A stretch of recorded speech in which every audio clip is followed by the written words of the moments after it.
Greetings, dear listeners. Welcome to ShyMaiden, your sanctuary for the strange, the spine-chilling, and the spectacular. I'm your guide on this auditory journey through the realms of the weird and the wonderful. Today, we embark on our adventure together, delving into the eerie world of Scottish ghost stories. Case 3, the bounding figure of house near Buckingham Terrace, Edinburgh. So find a comfortable spot, dim the lights if you dare, and prepare to be transported to a world where the supernatural is as real as the air we breathe. Let's begin our journey.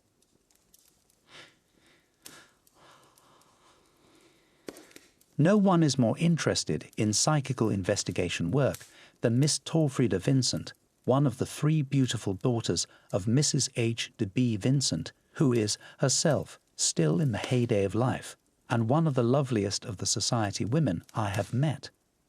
Though I have known her sisters several years, I only met Torfrida for the first time a few months ago, when she was superintending the nursing of her mother, who had just undergone an operation for appendicitis. One day, when I was visiting my convalescent friend, Torfrida informed me that she knew of a haunted house in Edinburgh, a case which she felt sure would arouse my interest and enthusiasm. It is unfortunate, she added somewhat regretfully, that I cannot tell you the number of the house, but as I have given my word of honor to disclose it to no one, I feel sure you will excuse me. Indeed, my friends the Gordons, who extracted the promise from me, have got into sad trouble with their landlord for leaving the house under the pretext that it was haunted, and he has threatened to prosecute them for slander of title.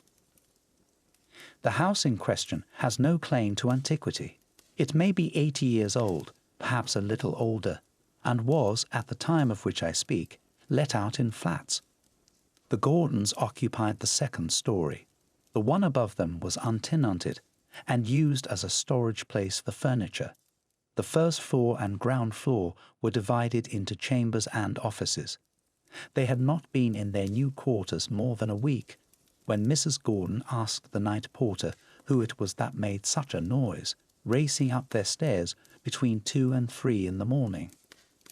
It had awakened her every night, she told him, and she would be glad if the disturbance were discontinued. "I am sorry, madam, but I cannot imagine who it can be," the man replied. "Of course, it may be someone next door. Sounds are so often deceptive. No one inhabits the rooms above you."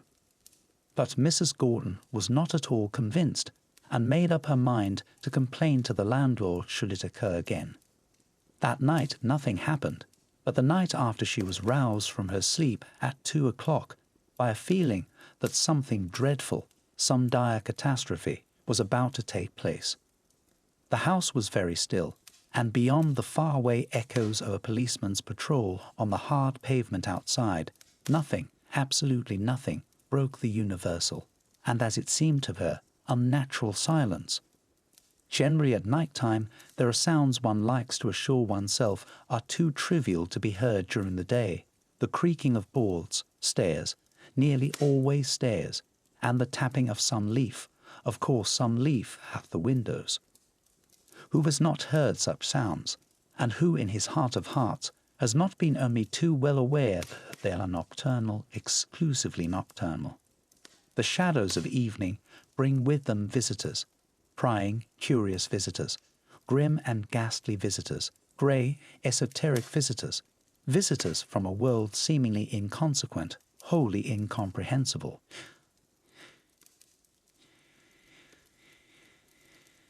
Mrs. Gordon did not believe in ghosts.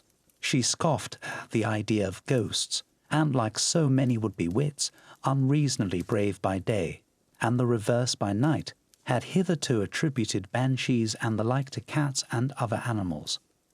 But now when all was dark, pitch dark and hushed, and she, for aught she knew to the contrary, the only one in that great rambling building, awake, she reviewed again and again, in her mind, that rushing up the stairs.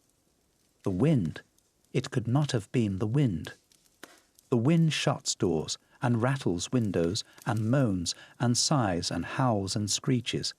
but it does not walk the house in boots. Neither do rats. And if she had imagined the noises, why did she not imagine other things?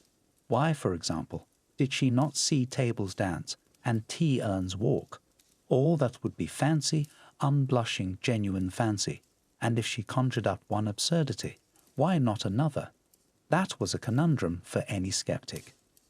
Thus did she argue, naturally and logically, in the quite sensible fashion of a lawyer or a scientist, yet all the while her senses told her that the atmosphere of the house had undergone some profoundly subtle and unaccountable change, a change that brought with it a presence at once sinister and hostile.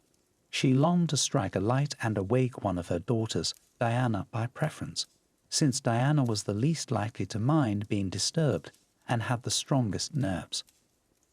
She made a start, and loosening the bedclothes that she always liked tightly tucked round her, thrust out a quivering toe. The next instant she drew it back with a tiny gasp of terror.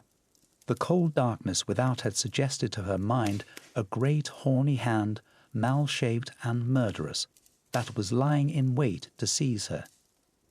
A deadly sickness overcame her, and she lay back on the pillow, her heart beating with outrageous irregularity and loudness.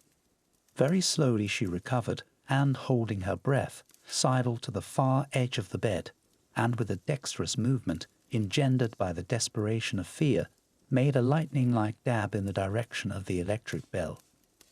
Her soft, pink finger missed the mark, and coming in violent contact with the wall, bent the carefully polished nail. She bit her lips to stop a cry of pain, and shrinking back within the folds of her dainty lace-embroidered nightdress, abandoned herself to despair. Her consciousness of the unknown presence increased, and she instinctively felt the thing pass through the closed door, down on to the landing outside, when it dashed upstairs with a loud clatter, and, entering the lumber room immediately overhead, began bounding as if its feet were tied together, backwards and forwards across the floor. After continuing for fully half an hour, the noises abruptly ceased, and the house resumed its accustomed quiet. At breakfast, Mrs. Gordon asked her daughters if they had heard anything in the night, and they laughingly said no, not even a mouse.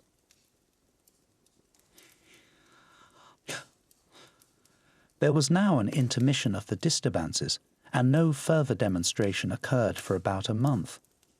Diana was then sleeping in her mother's room, Mrs. Gordon being away on a visit to Lady Voss, who was entertaining a party of friends at her shooting box in Argyll. One evening, as Diana was going into her bedroom to prepare for dinner, she saw the door suddenly swing open, and something, she could not tell what, it was so blurred and indistinct, come out with a bound. Tearing past her on to the landing, it rushed up the stairs with so much clatter that Diana imagined, though she could see nothing, that it must have on its feet heavy lumbering boots. Filled with an irresistible curiosity, in spite of her alarm, Diana ran after it, and on reaching the upper story, heard it making a terrific racket in the room above the one in which she now slept. Nothing daunted, however, she boldly approached, and flinging open the door, perceived its filmy outlines standing before a shadowy and very antique 8-day clock, which apparently it was in the habit of winding. A great fear now fell on Diana. What was the thing?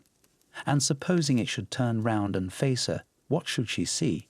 She was entirely isolated from her sisters and the servants, alone, the light fading, in a big, gloomy room full of strange old furniture, which suggested hiding places for all sorts of grim possibilities.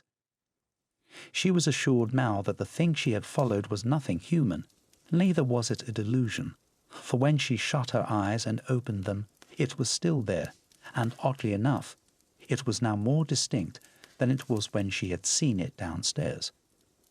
The curious feeling of helplessness stole over Diana. The power of speech forsook her, and her limbs grew rigid. She was so fearful, too, of attracting the notice of the mysterious thing that she hardly dare breathe, and each pulsation of her heart sent cold chills of apprehension down her spine.